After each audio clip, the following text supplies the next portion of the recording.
Hogyan készítsünk rántott cukkinit? Ebbe a videóba ezt fogom bemutatni. Kriszti vagyok, az életfűszeres, és 2007 óta foglalkozom egészséges ételekkel, életmóddal. Úgyhogy vágjunk is bele.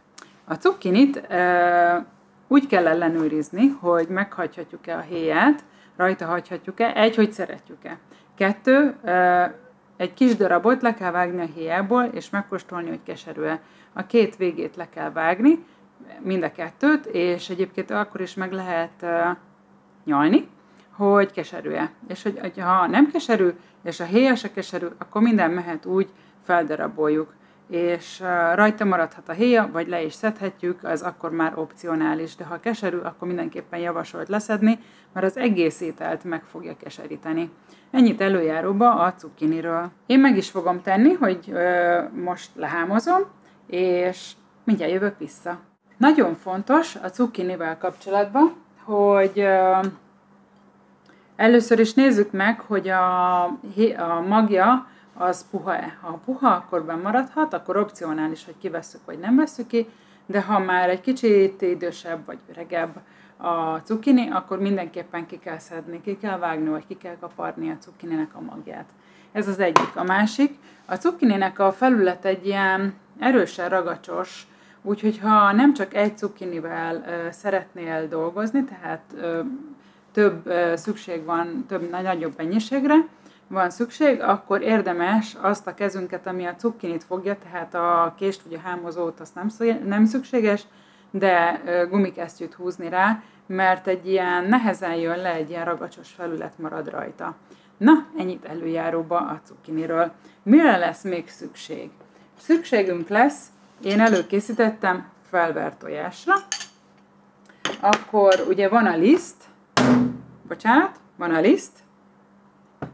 van a tojás, meg van a morzs, ami az én esetemben sörélesztő fehely, de ez tulajdonképpen teljesen jó, ha zsömlét darálsz, vagy reszelsz, vagy bármilyen morzsát használsz, ami erre a célra alkalmas. És akkor most jön a barba trükk. Hát miért van szükség egy zacskóra? Hát azért, mert én szeretek praktikusan és gyorsan dolgozni, ez egy tiszta zacskó, ez nagyon fontos, és a cukkinit beleteszem a zacskóba. Tehát láthatjuk, hogy a cukkinit beletettem a zacskóba. Ez most egy kisebb mennyiség lesz, tehát nyilvánvaló, ha 2-3-an vagytok, akkor erre többre lesz szükség. Tehát itt a cukkini, először is ráöntjük a lisztet. Ez bármilyen liszt lehet, ami a étkezésed szempontjából elfogadható. Nekem most én is belisztezem. És akkor így elkezdjük rázogatni. Bocsánat, ha hangos, de ez egy zseniális módszer, mert én nagyon szeretek alkotni, de nem szeretek pepecsálni. Szóval a lényeg az, hogy én még teszek egy kis lisztet rá. Fontos, hogy mindegyik része jól lisztes legyen. Az se baj egyébként, hogyha marad itt liszt, mert az is majd kap egy kis, feldolgozódik. Szóval én itt ezt most jól beliszteztem, lehet, hogy látszódik is. Itt van a felvert tojást, amivel ugye előkészítettem, az úgy nem túl szexi, lássuk be, viszont hát, aki tudja, hogy mennyi idő a rántott cukkini, vagy a rántott bárminek az elkészítése, legyen az bármilyen zöldség, vagy alma, az bizony tudja, hogy ez nem egy meditatív folyamat. Pillanat, megcsinálom, és jövök vissza. Szóval megkíméltelek titeket a hangos rázogatástól, most már látszik rajta, hogy van rajta szépen tojás, itt, és akkor most az én esetemben a morzsa idézőjelben az sörélesztő fehely lesz, és be is fogom sózni, de mondom, tökéletes rá a bármilyen morzsának nevezhető, vagy morzsaként használt alapanyag. És akkor ezt most megint összerázom, és majd utána jövök, amikor összeráztam.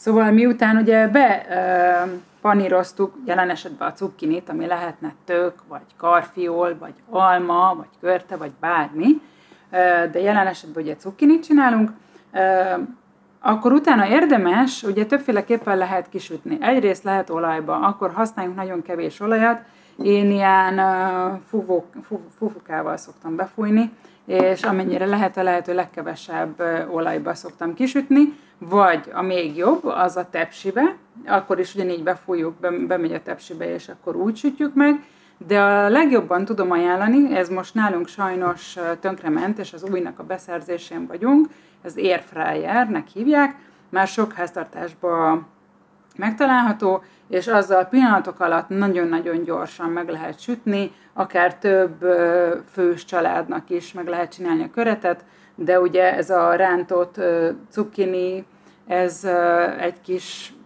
salátával, vagy bármivel, akár önmagában is egy jó kis, akár nasi, vagy könnyű vacsora.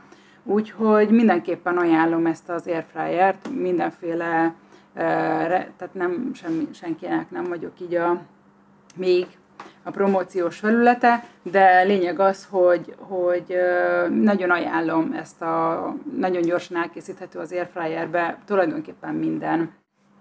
Tehát akkor a rántott cukkinit megmutatom, hogy milyen lett, hogyan néz ki. Így néz ki, nem tudom, hogy visszaadja, nem az a olajba sült, ropogós rántott cukkini lett belőle, de egyébként nagyon finom, van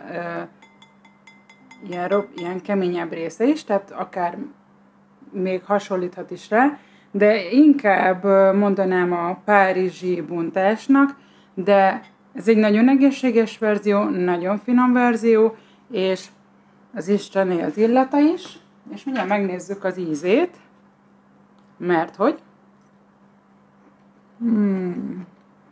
ropog, finom, ízletes, talán lehet egy kicsi só még rá,